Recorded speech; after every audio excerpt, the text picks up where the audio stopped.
Okay, this is a section that's quite straightforward, but it's a section that students perform pretty badly on whenever this is a question in the exam. So danger area, this one.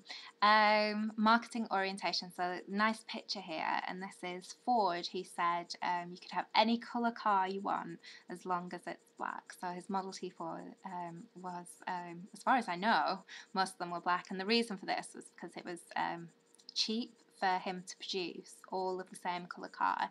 Now it becomes relevant to what we're looking at in this presentation, but see if you can kind of work it out at the end. So what we need to know is you need to be able to define product orientation, market orientation, and asset led. You need to be able to give some examples or identify examples from the case study and explain the benefits and the problems of each of those orientation types. So when we're looking at businesses, you might look at certain businesses like Coca-Cola or Apple, and you need to be able to really identify, well, what are they good at? What are they particularly good at doing? So I would say that Coca-Cola have a real advantage at marketing, and they've built this really, really strong brand. I think you'd be hard pressed to find anyone who doesn't recognise the Coca-Cola brand. And so much so that I was in the supermarket at the weekend, and the bottles of Diet Coke, they've slightly redesigned them. It's still the same lettering, but the diet part was slightly bigger than the rest of it, and it was on an end aisle, and I walked past and I was like, oh, what's happened to the Coca-Cola bottle? It's completely different. And it wasn't completely different, but it's so recognizable, their brand, that even the smallest change in it, I noticed it. So it's a real core competency, we could say, of the Coca-Cola company. What are Apple very good at? Well, they've got a very cool brand name, but they're also very good at designing products that are very usable, very intuitive, very simple to use as well. BBC News, they've got such a wide network. They seem to have correspondents. Whenever I turn on the news, they have correspondents in so many countries in the world, and they're always there, very, very quickly after kind of current news stories and reporting on it. So they've got amazing network. They've got kind of very skilled people working for them. And then Manchester City, I'll let you make up your mind what they're good at. Lots of good football. I suppose they have a real core competency in football. So when we're looking at product orientation is where you base your marketing on your strengths and requirements. So if we're thinking maybe of one of the examples, for example, with Apple, I said that one of their core strengths was designing products that are very usable, very intuitive. So they might think, well, that's our core strength. So what kind of products could we bring out that maybe typically haven't been very usable, very intuitive, and how can we kind of break into that market? So I think definitely with like the iPhone market, you might consider that they were quite product orientated in that sense, that they transferred all the knowledge that they'd made from laptops and those types of things and the iPod, and transferred it into making phones. But so your advantage really of that approach is you're going to produce a product that you've got a strength in, that you're very good at producing, and that should increase the chances that you're going to get sales.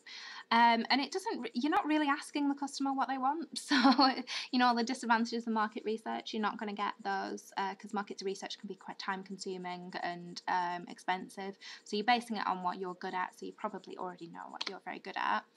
But you may actually produce a product that you're very good at producing, it's very high quality, but there isn't very much customer demand for it.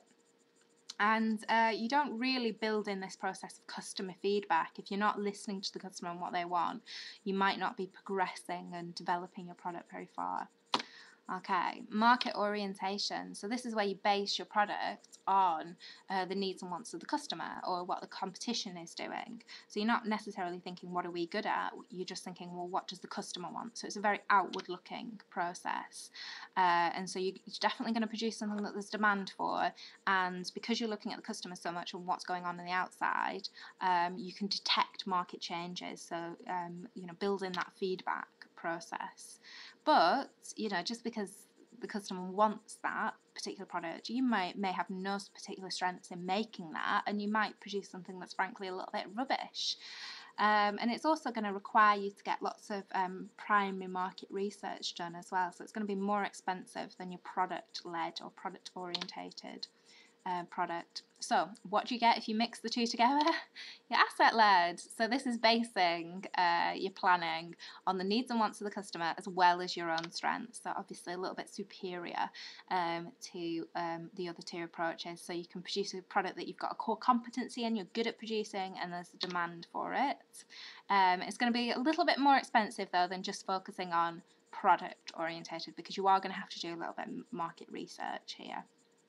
Okay, so the type of question that you get is this. To what extent do you agree that Zara is more market orientated than product orientated? And it's for 8 marks. Now my biggest tip is to get a highlighter out in the exam, just like I'm doing, and start to highlight and try and pick out areas that you think in the text suggest market orientated, and pick out things that are product orientated.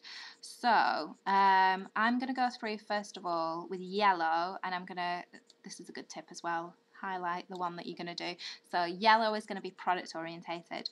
So the founder, Amancio Ortega, I'm sorry if I pronounced that incorrectly, opened the first Zara store in 1985 in Madrid. Okay, I'm going to highlight that because I think that's a pretty good thing, that they've got a lot of experience in it, they're established.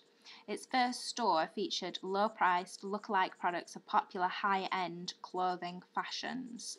The store proved to be a success, and Ortega started opening more Zara stores in Spain.